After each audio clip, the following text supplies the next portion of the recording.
Hello my beautiful friends, Arlo here, and today we're reviewing Event Zero. This game caught my eye a while ago and I've been dying to get my hands on it since. I mean, you got your story-driven exploration, your spaceships, your 80s aesthetic, your weird robot guys. If you know Arlo, you know that these are things Arlo likes. Will the game live up to my hype? Well, let's find out.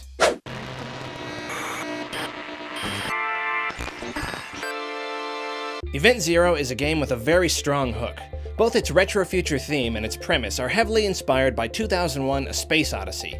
After a fun little choose-your-own-adventure opening that sets up the scene and builds a little of your character's backstory, you're stranded on a desolate, rundown spaceship with an AI called Kaizen. You interact with the AI by physically typing into terminals throughout the ship, and much like HAL in 2001, it controls all the ship's systems. When you arrive, it urges you to make your way to the bridge so you can perform a certain task, and the rest of the game involves finding a way to do it while talking with Kaizen and slowly piecing together what happened on the ship. Kaizen is equal parts HAL and GLaDOS, with a lot of snark and a large ego behind its professional, robotic demeanor. Chatting with the computer is obviously the most fun and interesting part of the game, though the developers did play up its complexity quite a lot. Allegedly boasting over 2 million lines of procedurally generated dialogue, Kaizen is pretty good at holding a conversation, and trying to get information out of it or convincing it of something can be a lot of fun. However, the game sometimes tricks you into thinking you're having a very human conversation with it, when in reality it's programmed to feed you bits a line at a time.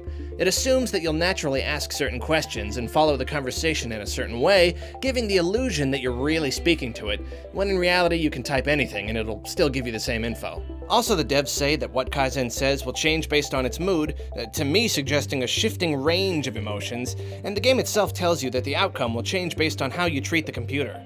Basically, they suggest that each player is going to have a different experience, but it doesn't feel like any of this is strictly true. If you're rude to Kaizen, it'll get a little mad and make passing references to how you're mean to it and be a little curt, but it really doesn't affect much. I played through the game twice and spent the entire second time cursing at it and threatening it, and apart from minor dialogue changes, it only created one very small scenario that was easily overcome.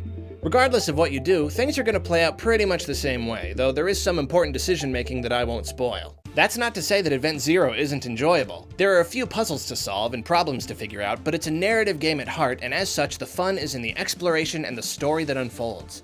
Little pop-ups will identify whatever your reticle touches, and looking around at everything will give you not only clues needed for progression, but insight into the events that took place before your arrival. The sense of mystery is aided by a great presentation. The graphics are above average for a game like this, and in fact much better than you're seeing here, because apparently I need to upgrade my PC.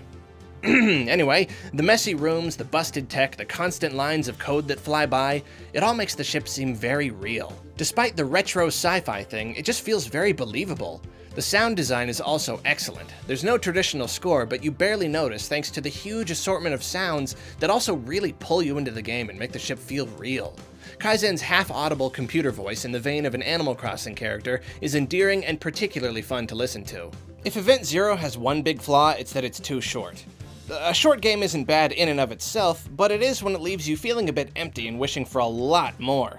The concept is so terrific, and it's so satisfying conversing with a crafty AI and sleuthing your way through a spaceship that when the end comes, you feel like it should have gone on at least twice as long. The ship consists of 2 decks with a handful of rooms, so naturally there's not much to be done. Steam tells me I logged somewhere between 2 and 3 hours the first time through, and that was pretty leisurely. I spent a long while playing around with Kaizen and taking in the environment. Then it was a lot of time looking for clues, waiting for doors to open, and even getting through the game's fairly long opening. Also, there's essentially no replayability, as the real fun is in figuring it all out. Even the idea of playing through again and trying to dig deeper into Kaizen fizzles fast when you see that there's less to dig than the game would have you believe. I absolutely recommend Event Zero for fans of the genre. I will say, however, that you should get it on sale, and when you play it, you should sift through every detail and read every log and spend a lot of time talking to Kaizen and just try to enjoy it at a good, slow pace. My disappointment with its length is really a testament to how great the core concept is, and even if it could have gone so much further with that concept, I really liked what's there. If it's possible to make a sequel or a successor without retreading too much on the story, I would absolutely love to see this taken to another level. As it is, I give Event Zero a 5 out of 7. Thanks so much for watching, and stay tuned for more reviews on narrative-driven retro-future sci-fi exploration games featuring quirky AI characters with Japanese names. And, hey, maybe I'll review other types of games too. You know, we'll see how I feel. I wouldn't hold my breath, though.